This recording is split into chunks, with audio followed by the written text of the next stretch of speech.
8. The question of authority. The implications for the practical question of authority are now apparent. In nominalism, sovereignty and authority rest with the many, with individuals who are a law unto themselves. No law beyond themselves can have any binding power over them. The logic of nominalism leads it to anarchy.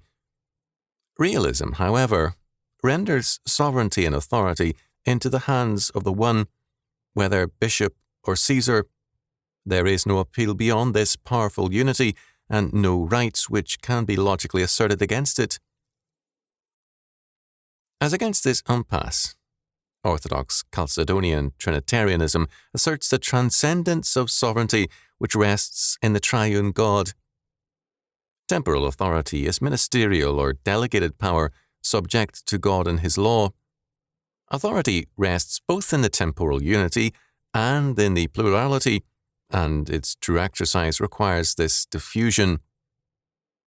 Since there is an equal ultimacy of unity and plurality in the eternal one and many, there is an equal delegation of authority in the temporal one and many. In civil governments, to cite one instance of a temporal one and many, this means that there is a division of powers, a general diffusion of authority, and a balance of controls and powers throughout the entire structure of civil government, from citizenry on through all the diversified structure of their governments. Both liberties and powers are alike limited under God and hence under law.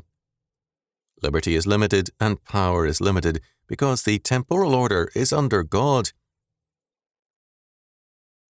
The effect historically of this concept on Reformed church structures, on institutional life, and on civil government and constitutional theory is of major importance. Whatever other influences may have been at work, it is apparent that, in the shaping of the United States, a truly Christian concept of the one and the many was a decisive, if often unrecognized, presupposition. Restoration of this presupposition and further development of its implications is basic to man's future in its every facet. We are still living on the unearned increments of past ages, reaping from fields we did not sow, and harvesting from ancient trees we never planted. This, as of old, is the road to Babylon and to captivity.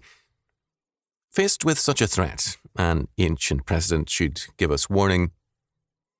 Zedekiah tried every practical answer, but avoided the essential one. His premise was basically Babylonian, and, as a result, his small Babylon in Judea fell before Nebuchadnezzar's greater one. Then, as now, we are no stronger than our foundations.